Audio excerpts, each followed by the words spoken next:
지난 4월 9일 경상남도 사천시 주식회사 한국항공우주산업에서는 매우 뜻깊은 행사가 열렸다. 우리나라가 국산 전투기 개발을 추진한 지 20년 만에 처음으로 그 모습을 공개하는 행사이다. 이 행사를 통하여 국산 전투기의 정식 명칭이 KF-21 보라매로 결정되었음을 알리고 전투기 개발을 위한 그간의 노력과 향후 비행시험 등 앞으로 남은 과정에 대하여 발표하였다.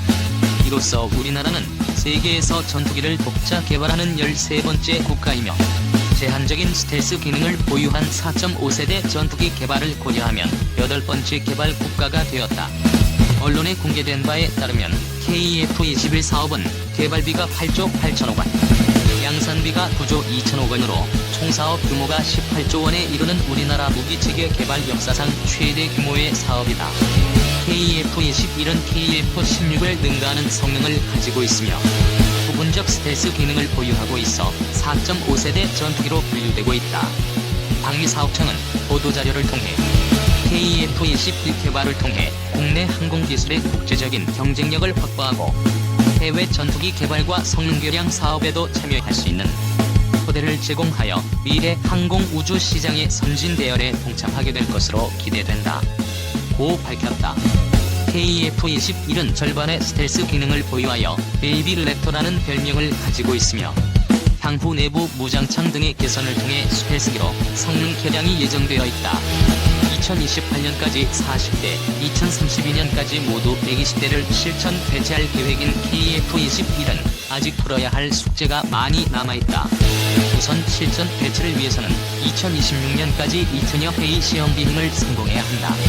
또한 공동 개발에 참여하고 있는 인도네시아가 부담하기로 한 1조 7,338억 원 중 2021년 5월 현재까지 2,272억 원만 납부하고 있는 것 또한 큰 고민거리이다.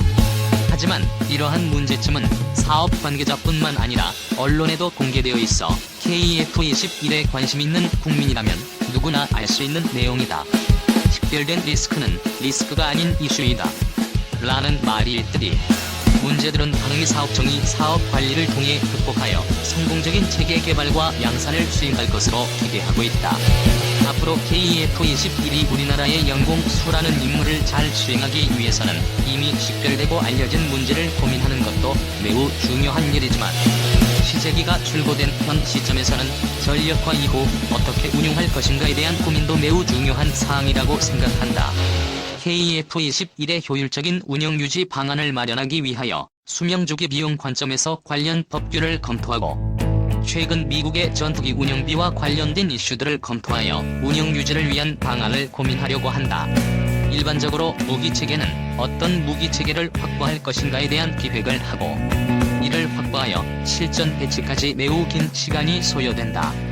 KF-21 또이와 마찬가지로 사업 추진을 결정한 이후 20여 년이 지나서야 시제기를 출고하였고 앞으로 수년이 더 지나야 실전 배치가 될 예정이다. 장기간에 걸쳐 확보한 무기체계들은 실전 배치된 이후에는 30년 이상의 기간 동안 군에서 운영 유지를 담당하게 된다. 이러한 이유 때문에 방위력 개선 사업의 추진 방법을 결정할 때에는 무기체계 전체의 수명주기에 대한 관리 방안을 포함하도록 요구하고 있다. 또한 올해 2월 8일 제정된 총수명주기 관리 업무 훈령에 따르면 무기체계의 수명주기 비용을 낸 목표값과 함께 체계 지원 성과 지표로 정의하고 있으며 소요제기 단계에서부터 지속적으로 관리하도록 명시하고 있으며 획득 단계에서는 수명주기 비용을 분석하여 그 결과를 사업 관리 및 의사결정에 반영하도록 요구하고 있다. 이는 무기체계를 확보할 것인가에 대한 소요결정 단계에서부터 실제로 무기체계를 확보하는 획득 단계에 이르기까지 획득 비용만을 고려할 것이 아니라 획득 이후 운영 유지비도 함께 고려하여 전체 수명주기 관점에서 비용을 분석하고 이를 바탕으로 의사결정을 하라는 의미로 해석된다. 결국 총수명주기 관점의 수명주기 비용 측면에서 보면 무기체계를 획득하는 비용보다 운영 유지비가 훨씬 많이 발생하니 이를 사업 초기에서부터 지속적으로 고려할 것을 요구하고 있으며 KF-21 역시 개발 양산 비용을 포함한 수명주기 비용에 대한 관심과 이를 통한 의사결정이 필요하다.